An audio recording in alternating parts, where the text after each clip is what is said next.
Have you ever been hung up on an ex or stuck in the past relationship and unable to move on? Well, you're in the right place. Hi, I'm Whitney Coburn, a dating and relationship expert and love coach. And today I'm going to tell you how you can let go of the past and finally move on.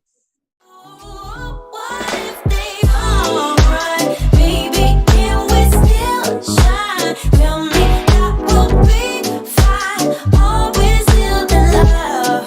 Hey, what if they all right? Baby, can we still shine? Tell me that we'll be fine. Always still in love.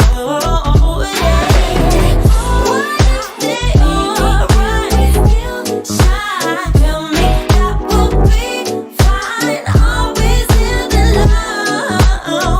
What if they all right? Baby, can we still shine? Tell me that we'll be fine. Always still in love.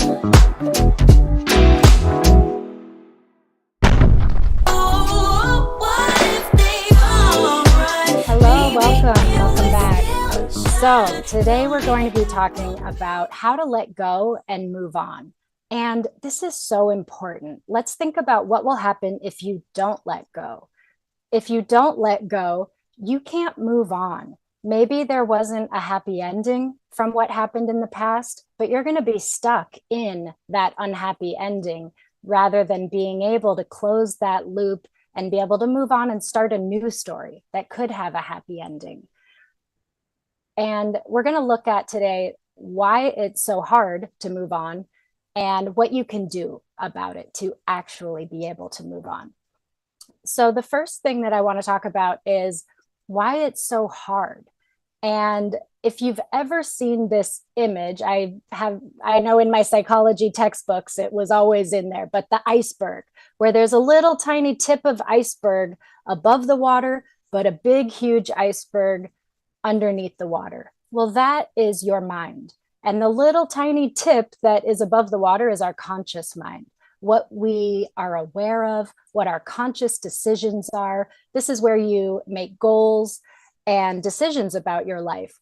But your subconscious, the big part that's under the water, you may not be aware of, but that is leading your life. So anytime that you feel this internal conflict of, I want to let go, but I can't, or I want to achieve this goal, but I can't, you know that your subconscious and your conscious mind are duking it out.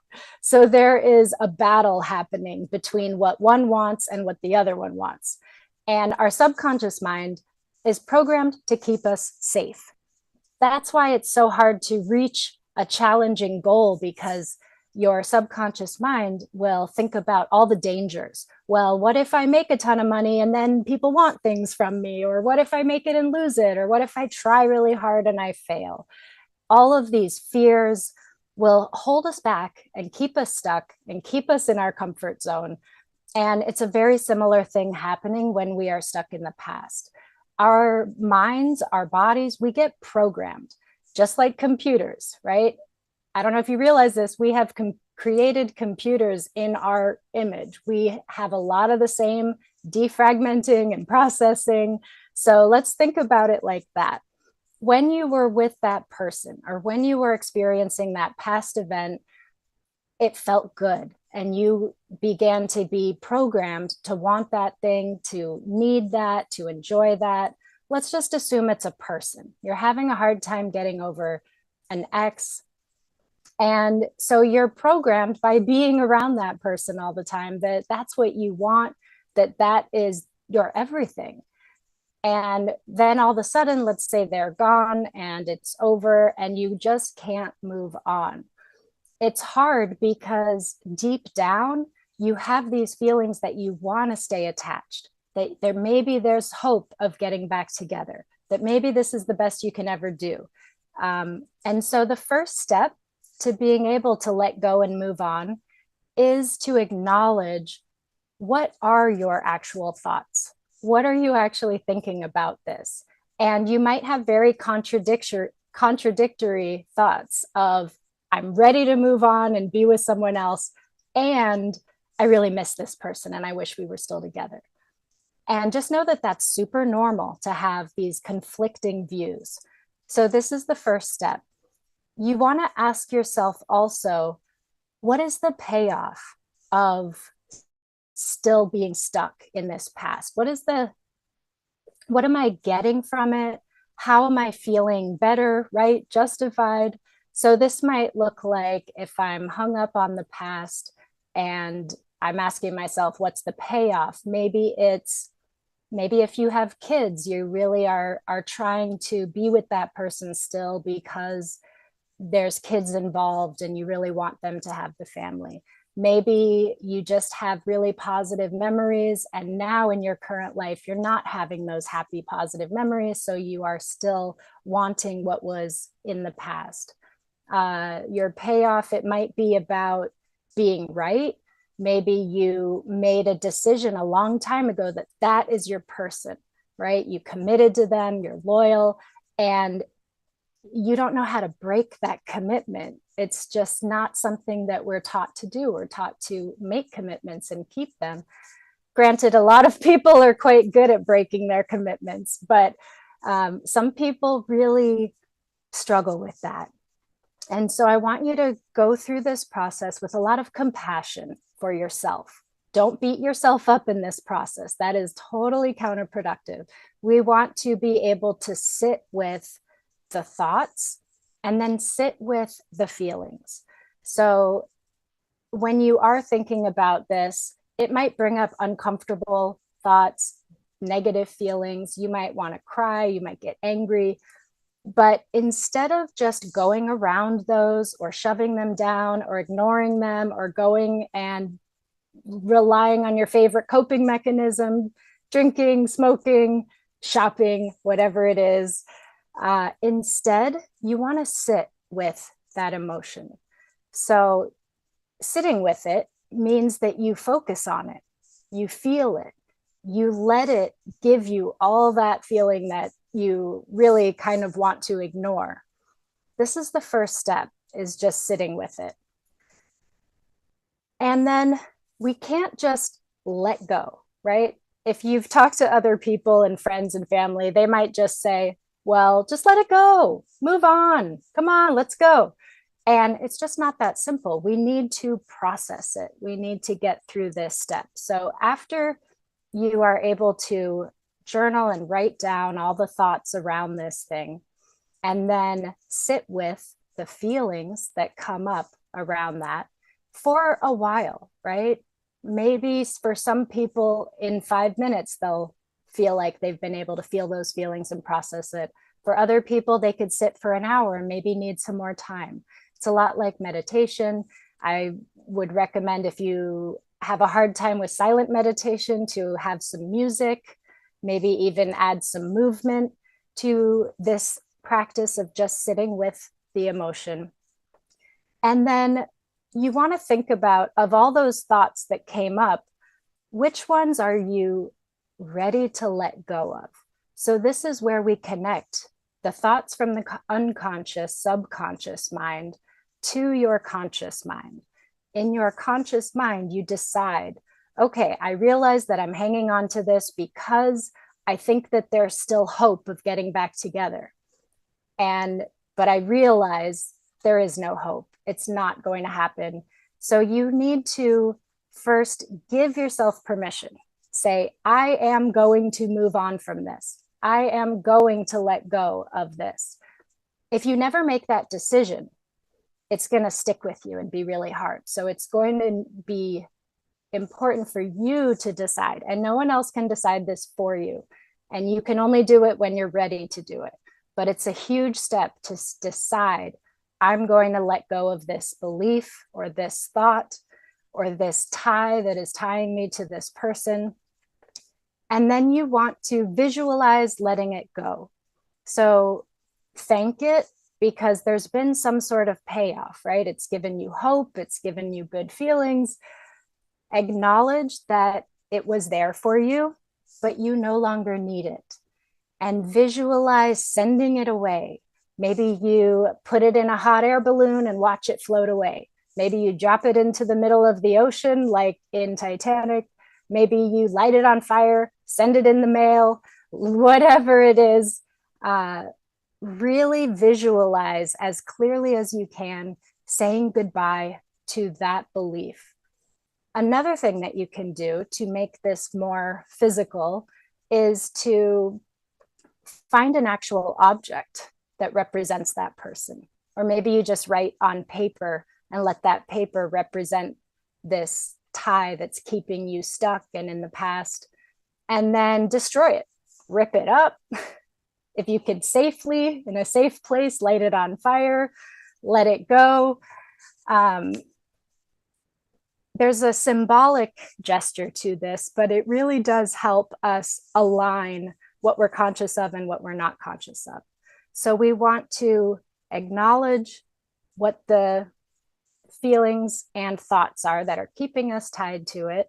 Sit with that for a while, feel it, let it fully incubate and fully give you the message that it needs to give you, rather than pushing it down. Even if you have felt this a lot over years or months, it's important that you consciously decide to sit with that and then make a decision that you're ready to let it go, that you're ready to move on, state it out loud, and then visualize sending away this old tie.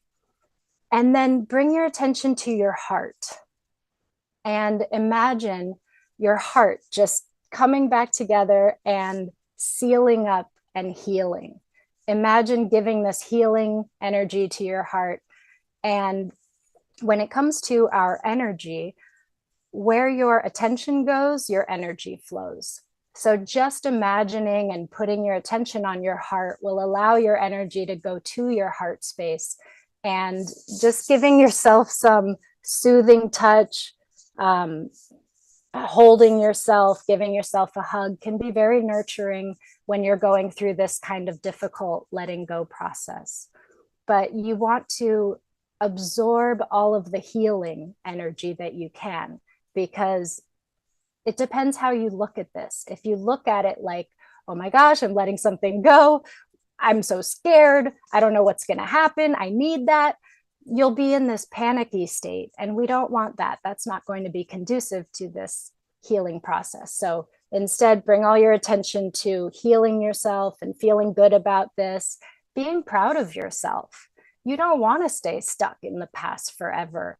Part of you does, but you know that there are better things out there for you.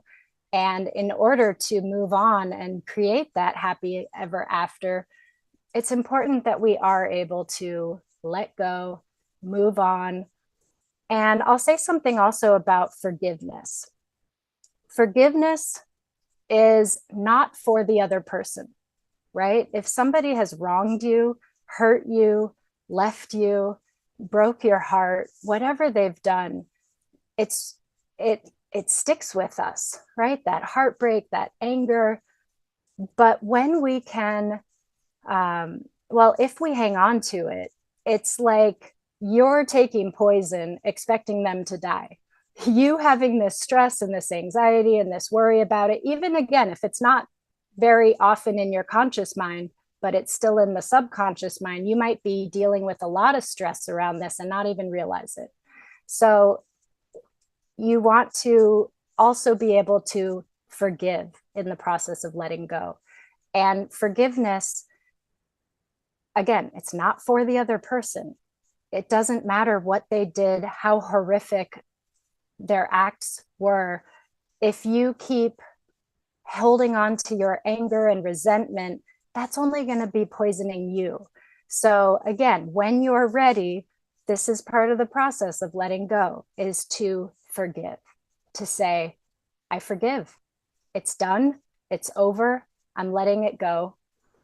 And then the next step is to solidify the new going forward and being able to move on. To solidify that, I want you to think of a thought that reinforces what you really want going forward, something that gives you hope. So some of the thoughts that you wrote down in the beginning might have been, I'd really love to be with my ex. They were the best. I'm never going to do any better. So we're letting all of those go. We're sending them away. And you want to replace it with something like, I'm excited for my future, or I know that moving on is the best thing, or I'm ready for my next step. Whatever it is, it should be something that is inspiring to you and reinforces your goals and where you want to go and what you want to do. So I know that this can be a really hard process because we want to hang on to the past. But if you want a new future, if you want to let go, and at some point, it's pretty much always going to be important to let go of something that is keeping you stuck and holding you back. So follow these steps and you'll be able to let go and move on and eventually create your own new happily ever after. All right, I'm not sure if there's something that I should do to end. Okay, 3, 2, 1, and go.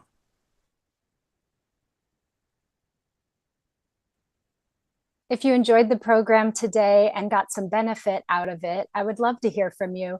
You could reach me at my website, whitneykobrin.com. That's WHITNEYKOBRIN.com. And for ladies who are looking to improve their love life, their self-love, their dating, their relationship, I invite you to download my app. It's called Love Coach in My Pocket, and you can find it on Apple and you could find it on the iTunes Store and Google Play Store.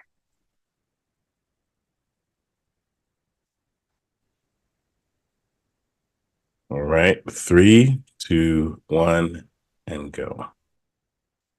If you enjoyed this program and if you got something beneficial from it, I encourage you to follow the program and also reach out to me through my website, whitneykobrin.com. That's WHITNEYKOBRIN.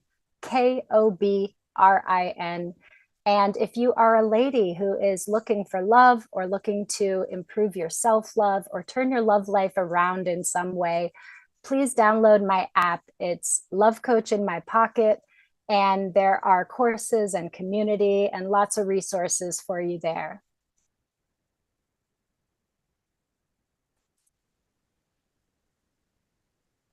Three, 2, 1, go. Hi, are you single right now? And do you feel like people around you act like that's a disability? Are you sick of people giving you a hard time about being single when it's actually a choice and you're far better off being single than being in any kind of relationship that is unhealthy or draining of you? So that's what I want to talk to you today about, is the joys and unexpected delights of being single. I'm Whitney Kobrin, dating and relationship expert and love coach for women. And I hope you enjoy the program today. 3, 2, 1, go. Are you single and tired of the people around you acting like it's a disability, saying, "Oh, I'm so sorry, you'll find someone soon"? Blah. That's what I want to talk to you today about. I'm Whitney Kobrin, a dating and relationship expert and a love coach for women. And I want to talk about being single by choice and the unexpected delights of being single.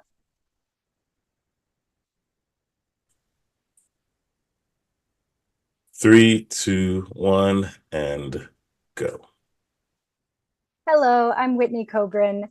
Thank you for being here today. And I'm a love coach. I worked as a matchmaker. I work with a matchmaking company. I am all about love, and I love love. And I love helping people find happy, healthy, amazing, lasting relationships, reinvigorate their relationships.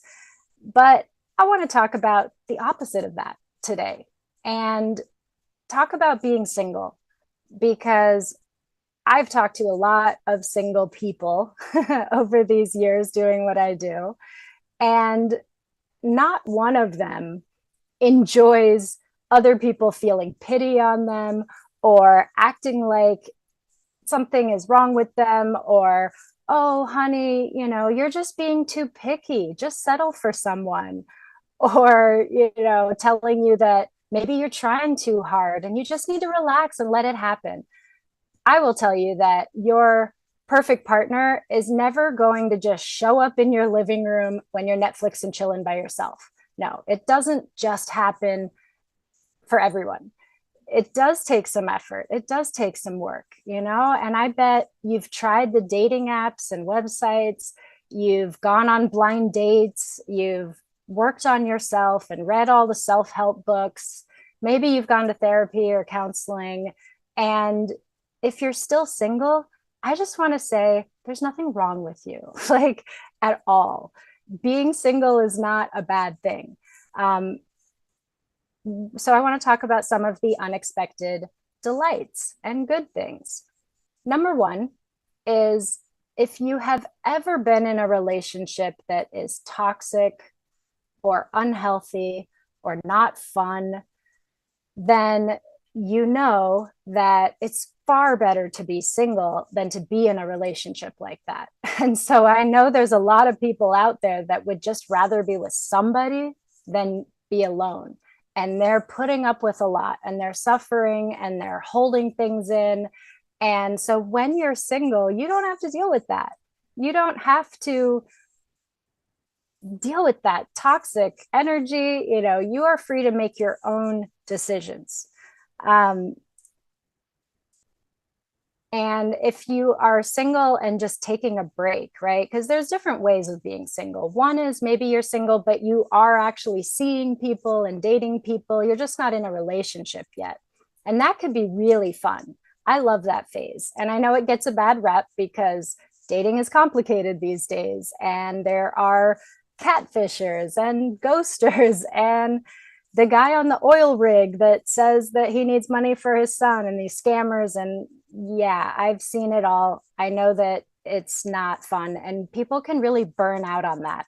So if you are somebody that's been single and you've tried dating and you put it all out there and it just got overwhelming and tiresome and felt like you were spinning your wheels, swiping and texting, and nothing's really leading anywhere, you are not alone. I feel you, I see you, and this is happening a lot nowadays. And so when that happens, it's not a good approach to just power through it and just keep grinding, right? I think we're all kind of waking up to this concept that hustle culture and pushing ourselves no matter what can really harm our well-being and even our physical health. So we need to be in balance. So that means maybe you let up off of the dating apps and take a break and, use that time for yourself, whether that means starting a new workout routine or starting a social activity, right? There are so many options. And just because somebody's single, it doesn't mean that they're lonely. And it certainly doesn't mean that they have to be lonely. You have friends and family, most likely. If not, there are so many ways now to meet new friends, to just find things online, find events through Facebook events or Meetup or Eventbrite, and go out and meet some people and hang out with people. And you don't have to feel lonely being single. And if you are single and looking, I encourage you to not only go to singles events and looking for that person. Be open to making friends. I know when I met my late husband, it was because I had made some new friends on Meetup, and then I started hanging out with them, and then they invited me to their friend's party, and then I met more people there, and it just kind of happened as this chain of events. And so when you're too focused on one singular outcome, like I'm going to this speed dating event and I want to find my partner, then if that doesn't work out, you could end up really disappointed. So we want to take the pressure off, keep it kind of casual, allow yourself to be relaxed and be yourself, be authentic, be true to yourself and how you're feeling, and enjoy it. Enjoy yourself. It's like when someone really wants a baby, it's worth enjoying the time before the baby, because that's going to change a lot when all of a sudden you don't have time to yourself very often. So while you're single, I encourage you not to look at it as a bad thing and feel lonely, and definitely don't get lost in your head with, the downward spiral of, I must not be lovable, I must not be good enough, it's never going to happen for me. None of that is helpful, and I hope you don't do that. And I hope that if that starts to come out, that you have some sort of tools or practice like self-compassion or meditation or embodiment or movement or something where you can get yourself back into out of that negative spiral. That said, it is very normal to have that yearning for a partner. So if you're capable of having, both of these thoughts in your mind at one time that may be contradictory, that can make you feel very whole and at peace to say, I am content with myself single, and I do want a partner. They could coexist, but it doesn't mean that you're going to be working really hard and desperately chasing after finding a partner. Sometimes when we try too hard, it can be like in baseball, if you hold the bat too tight, you can't hit it properly. Or if you catch a butterfly, right? If you hold it too tightly, you could crush it. So there's always this sweet spot, this balance of being open to the new experiences and wanting to invite a partner in, making eye contact with people, giving your number out if somebody seems interesting. We want to be able to do that and balance it out with not feeling like there's too much pressure and too much demand on that. And it's great when you can use that time to not just improve yourself, because I'm in the self-improvement field, but I have this belief that if we're always trying to be better, if we're trying to change who we are, then that could become a negative influence in our life also. So it's not just about, I'm going to work on myself and I'm going to become a better person so that I attract a better person. I mean, there is truth to that, yes. But really what it's about is you're not becoming something different. You're actually shedding all of the things that are holding you back so that you can truly be yourself and truly shine. And that, in my opinion, is the goal of self-improvement, is to really be your best self, to be your most authentic self, to be able to release and get past our fears that keep us playing small and stuck in our comfort zone and afraid to, go talk to the cute person over there in the corner of the room. We want to let go of the fear, the self-consciousness, the insecurities. When we let go of those things, that's how you become a better person. That's how you improve yourself, because you can just be more agile in your world, more dynamic, able to go with the flow and run with the punches. And when you are called to show up or to be your best self, that you're less shut down or less encumbered. That's a great thing that can come from being single. So pay attention to that and ask yourself, if you are single, Are you going about it like, oh man, yeah, I'm single, kind of deflating, want? Or are you like, yeah, I'm single and I'm using this time to enjoy what I like and explore what I like and be my best self? And that is such a magical place to be. And it does help you to attract a partner who's going to be, on that level with you. Um, I know people that have gone to on so many first dates and so many singles events, and they're just not finding their person. And usually they're very anxious about it.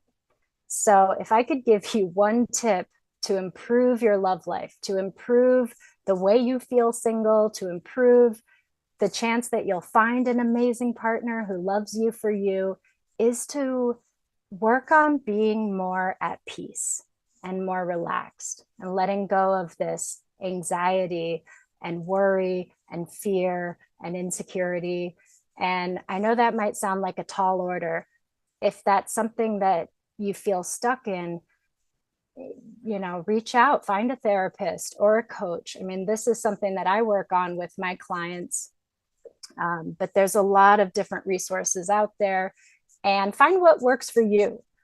I know that meditation has amazing benefits that have been scientifically proven, and yet I know that meditation is not for everyone, but there are other options that you could do as well. So if you're not into meditation, maybe you do something with movement.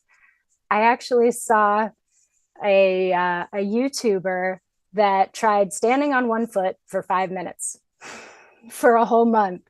And she thought it was going to be ridiculous, but she actually was someone that couldn't just sit down and meditate and get much benefit from it.